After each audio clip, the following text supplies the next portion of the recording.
Doctor rape murder में बहुत बड़ा खुलासा जो हम आपको दिखाने जा रहे हैं। कोलकाता रेप और हत्याकांड पर बड़ा पर्दाफाश। नमस्कार दोस्तों, अभी एक बहुत बड़ी खबर निकल कर आ रहा है जिसे सुनकर पूरा देश आज हिल चुका है। कोलकाता रेप और हत्या से जुड़ी हुई एक बहुत बड़ी और दिल दहला देने वाली खबर सामने आई है। साथियों, किसी ने सोचा भी नहीं था कि इस कोलकाता कांड में यह कड़ी भी शामिल है, लेकिन संजय राय के बाद जब अरूप दत्ता का पॉलीग्राफ टेस्ट करवाया गया तो आप दत्त के एक बयान ने पूरी सीबीआई को ही हिला डाला। अभी तक जितने बयान सामने आ रहे थे वह सिर्फ संजय राय के थे, लेकिन अब एक बहुत बड़ा बयान सामने आया है जो कि अरूप दत्ता का पॉलीग्राफ टेस्ट के दौरान ये बयान सामने आया है। आपको बता दें कि कोलकाता कांड के मुख्य आरोपी संजय राय द्वारा एक बहुत बड़ा खुलासा किया गया है। जी, इस खुलासे में संजय राय ने वीडियो सहित सब कुछ सीबीआई के सामने पूरे खुलासे कर दिए हैं और संजय राय ने ऐसे बड़े बड़े खुलासे किए हैं जिनको देखने के बाद आपके भी पैरों तले जमीन खिसक जाएगी। आपको बता दें कि इस वक्त कोलकाता कांड को लेकर के इस पूरे मामले में सीबीआई भी इस बार काफी सोच विचार में पड़ चुकी है, क्योंकि जैसे ही लगता है कि अब कोलकाता कांड सुलझ चुका है, वैसे ही यह कांड और भी बड़ा और भयानक रूप लेता जा रहा है। जैसे ही एक गुत्थी सुलझती है, वैसे ही कोई बड़ी पहेली सीबीआई के सामने आ जाती है, क्योंकि इस तरह से इतने बड़े बड़े खुलासे सामने आना लोगों के दिल दहला देने वाले खौफनाक मंजर से कम नहीं थे।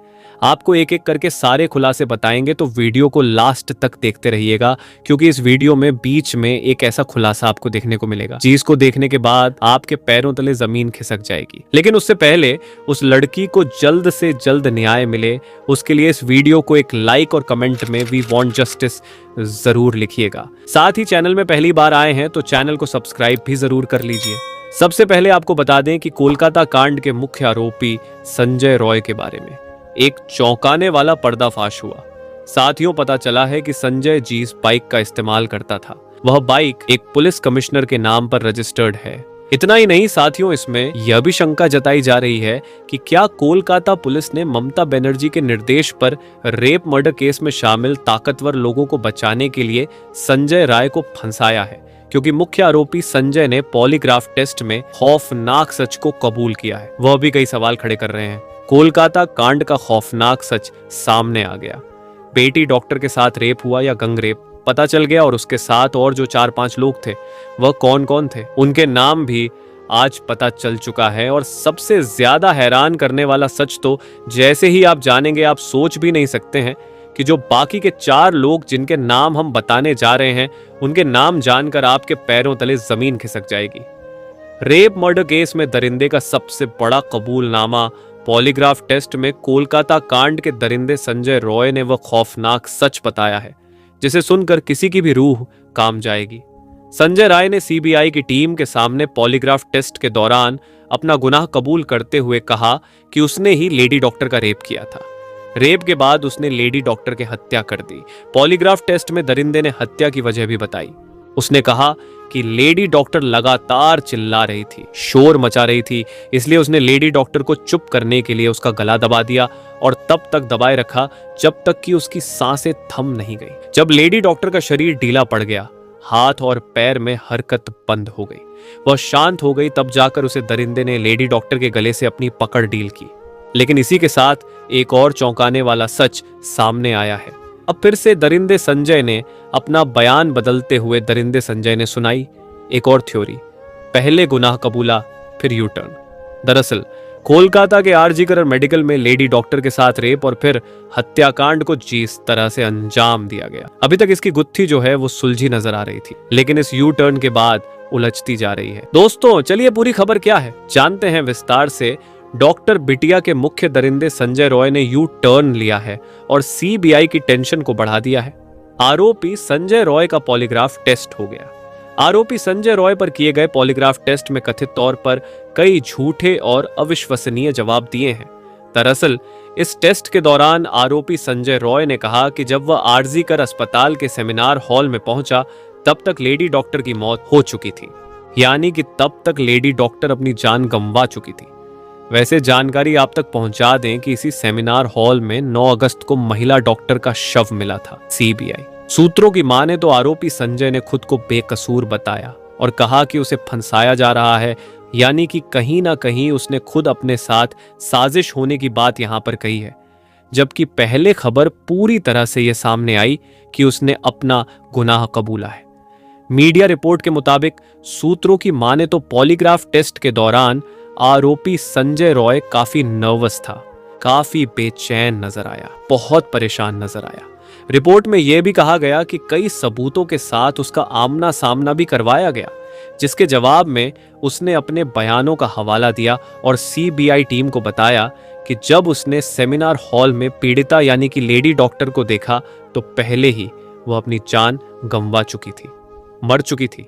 ये उसके जरिए यहां पर कहा गया, जिसके बाद वह डर गया और डर के बाद वह परिसर से भाग गया। लेकिन कब अरेस्ट हुआ संजय? रिपोर्ट की माने तो आरोपी संजय रॉय की वकील कविता सरकार ने आरोप लगाया कि बचाव पक्ष के वकील को पॉलीग्राफ टेस्ट के वक्त और जगह के बारे में जानकारी नहीं दी गई थी। इसकी वजह से जो बचाव पक्ष का कोई वकील टेस्ट के दौरान मौजूद नहीं हो सका, जो राष्ट्रीय मानव अधिकार आयोग के दिशा निर्देशों का उल्लंघन है। जानकारी पहुंचा दे कि 33 साल की संजय, 33 साल का संजय रॉय, जिसके ऊपर लेडी डॉक्टर के मर्डर रेप का यह पूरा केस है। 10 अगस्त को इस मद्देनजर उसको गिरफ्तार किया गया था। उस पर आरोप है कि उसने ही रेप के बाद डॉक्टर की हत्या की थी, इस पूरी वारदात को अंजाम दिया था। हालांकि इसके बाद कई और थ्योरी भी सामने आई। सीबीआई की क्या वाकई टेंशन बढ़ चुकी है? दरअसल सीबीआई सूत्रों की माने तो कोलकाता कांड पर पहले आरोपी संजय रॉय ने अपना राह कबूल लिया था, मगर अब उसने यह यू टर्न ले लिया है। खुद को निर्दोष बताते हुए, बेकसूर बताते हुए कहा कि उसे फंसाया जा रहा है। पुलिस को डॉक्टर केशव के पास एक ब्लूटूथ डिवाइस मिलने के बाद उसे गिरफ्तार किया गया था। ये पुलिस ने उसकी गिरफ्तारी की थी। सीसीटीवी फुटेज में वो अस्पताल की तीसरी मंजिल पर भी दिखाई दिया था, जहां सेमिनार हॉल मौजूद है। संजय रॉय ने कथित तौर पर जेल गार्डों से कहा कि उसे आर्जी कर अस्पताल में हुए रेप और हत्या के बारे में कुछ भी नहीं पता। उसने सियालदह के अतिरिक्त मुख्य न्यायालय में कहा है कि जो टेस्ट करना है कर लो, मैंने कुछ नहीं किया है, मुझे फंसाया जा रहा है। जबकि सीबीआई सूत्रों का कहना है कि संजय रॉय को लेकर जो दावे वाली खबर आ रही है वो सरासर गलत है, तथ्यहीन है, उसे सिरे से खारिज कर दिया है। सीबीआई सूत्रों का यह बड़ा दावा है। सीबीआई के सामने टेस्ट के दौरान आरोपी संजय रॉय ने यह कबूल किया है कि उसे फंसाया जा रहा है या उसने कोई बयान दिया है, मैंने कत्ल नहीं किया है। यह मामला देखिए किस तरह से अब और उलझता जा रहा है।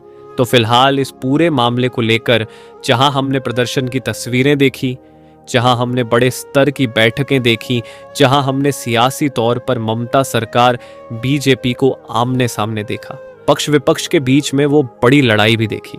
अब इस पूरे मामले को लेकर जो यू टर्न यहां पर मुख्य आरोपी संजय राय के जरिए सामने आ रहा है, सवाल यही है कि पुलिस सूत्रों का दावा सही है या फिर सीबीआई सूत्रों का दावा यहां पर सटीक है।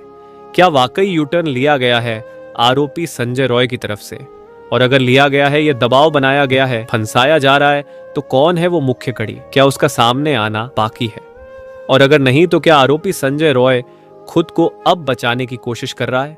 कई ऐसे सवाल हैं जिनके जवाब बहुत जल्द यहां पर सामने आएंगे। बता दें कि सीबीआई जल्द ही अदालत में अपनी चार्जशीट फाइल कर सकती है। गुत्थी अब इस बात पर उलझी है कि अगर संजय ने इस वारदात को अंजाम नहीं दिया तो क्या वह वारदात के बाद घटनास्थल पर पहुंचा और मृतका के शव के साथ अमानवीय की, या फिर उसने अकेले ही इस जघन्य अपराध को अंजाम दिया और अब सीबीआई से झूठ बोल रहा है, जबकि उसने कोलकाता पुलिस के सामने अपना गुनाह कबूल किया था। ये सभी बातें तब तक केवल कयास बनी रहेंगी जब तक सीबीआई आधिकारिक रूप से कोई खुलासा नहीं करती। ग्राफ टेस्ट के परिणाम स्पष्ट रहने के कारण सीबीआई आरोपी का ब्रेन मैपिंग और नार्को टेस्ट भी कर सकती है। नार्को टेस्ट में आरोपी को एनेस्थीसिया देकर आंशिक बेहोशी की स्थिति में सवाल पूछे जाते हैं, जो सबसे सटीक जानकारी प्रदान कर सकता है। उधर राज्य विधानसभा में विपक्ष के नेता शुभेंदु अधिकारी ने आरजी कर कांड को लेकर कुछ चौंकाने वाले तथ्य सामने रखे हैं। उन्होंने बताया कि जीस बर्निंग घाट पर मृतका का दाह संस्कार हुआ, वहां का खर्च परिवार को नहीं देने दिया गया और परिवार के बजाय किसी और ने हस्ताक्षर किए। शुभेंदु अधिकारी ने आरोप लगाया कि इस घटना को शुरू से छिपाने की कोशिश की गई, पहले इसे आत्महत्या बताया गया। सबूतों के साथ छेड़छाड़ हुई और सेमिनार हॉल के पास एक कमरे को तोड़ दिया गया। उन्होंने कहा कि तृणमूल कार्यकर्ताओं ने 14 अगस्त की रात को आर्जी कर अस्पताल में तोड़फोड़ की और अब सीबीआई इस मामले की जांच कर रही है। शुभेंदु ने आरोप लगाया कि राज्य सरकार ने वित्तीय अनियमितताओं की जांच खुद करने की कोशिश की, लेकिन हाई कोर्ट ने इसे भी सीबीआई के हवाले कर दिया है। सूत्रों के मुताबिक 9 अगस्त की रात यानी घटना वाली रात 2:45 पर लेडी डॉक्टर जिंदा थी और उसने अपने मोबाइल से अपने एक रिश्तेदार के संदेश का जवाब दिया था। हालांकि एजेंसी इस बात की भी जांच कर रही है कि क्या यह संदेश खुद लेडी डॉक्टर ने भेजा था या किसी और ने उसके फोन का इस्तेमाल किया था। आपको बता दें कि कोलकाता रेप और मर्डर मामले में बड़ा विवाद अभी तक ठंडा नहीं हुआ है। पीड़िता को न्याय दिलाने के लिए यहां विरोध प्रदर्शन किए जा रहे हैं। पूरे देश भर में मेडिकल से लेकर महिला संगठन तक इस अपराध के खिलाफ खड़े हुए हैं। इस केस के चलते बंगाल में लंबे समय से हिंसक प्रदर्शन हो रहे हैं। इस मामले पर राजनीतिक दल एक दूसरे पर आरोप भी लगा रहे हैं। ममता बनर्जी ने कोलकाता की एक रैली में केंद्र सरकार पर निशाना साधा। बीजेपी के बंद और आरोप से भड़की सीएम ममता बनर्जी ने चेतावनी दी है। ममता ने कहा कि याद रखें, अगर बंगाल जला तो असम, बिहार, झारखंड, ओडिशा और दिल्ली भी चुप नहीं रहेगा। उन्होंने प्रधानमंत्री नरेंद्र मोदी से आग से ना खेलने की सलाह दी। ममता ने आरोप लगाया कि माहौल बिगाड़ने में बीजेपी का बड़ा हाथ है। ममता ने बीजेपी को चेतावनी देते कहा कि अगर मेरा सब्र टूट गया तो आप सोच भी नहीं सकते कि मैं क्या कर सकती हूं। ममता ने कहा कि हमने कहा था कि हमें बदला नहीं, बदलाव चाहिए। ममता ने कोलकाता में हो रहे प्रदर्शन के लिए बीजेपी को जिम्मेदार ठहराया। बीजेपी पर निशाना साधते हुए कहा, कुछ लोग अपनी पार्टी की मदद से बंगाल में आग लगा रहे हैं। ममता बनर्जी ने कहा कि ये हम नहीं होने देंगे, हम पीएम की कुर्सी हिला देंगे। ममता ने कहा कि बंगाल और बांग्लादेश की संस्कृति एक है। कई लोग बंगाल को बांग्लादेश समझ रहे हैं। याद रखिएगा कि अगर बंगाल में आग लगाने की कोशिश की तो पूरे देश में आग लगेंगी। वही आपको बता दें कि अदालत ने सीबीआई को 3 सप्ताह के भीतर इस जांच की प्रगति रिपोर्ट पेश करने का निर्देश दिया है। खैर दोस्तों, अभी ये मामला चल रहा है, लेकिन अब सवाल ये है कि इस घटना का मुख्य आरोपी संजय रॉय नहीं तो कौन है? क्या इस पूरी घटना में आरजीकर अस्पताल के प्रिंसिपल संदीप घोष का हाथ है? क्या सीबीआई असली कातिल को ढूंढ पाएगी या फिर यह मामला भी सुशांत सिंह राजपूत केस की तरह ठंडे बस्ते में डाल दिया जाएगा? दोस्तों, इस घटना को सुनाने का उद्देश्य किसी का दिल दुखाना नहीं है, किसी को परेशान करना नहीं, बल्कि आपको जागरूक करना है, आपको सचेत करना है। दोस्तों, इस पूरी घटना के बारे में आपकी क्या राय है? आप इस घटना का मुख्य आरोपी किसे मानते हैं? कमेंट बॉक्स में जरूर बताएं। और अगर हमारी मेहनत पसंद आई हो तो इस चैनल को सब्सक्राइब जरूर करके रखिएगा, जिससे आने वाले वीडियो का नोटिफिकेशन आपको समय पर मिल सके। वीडियो को अंत तक देखने के लिए धन्यवाद।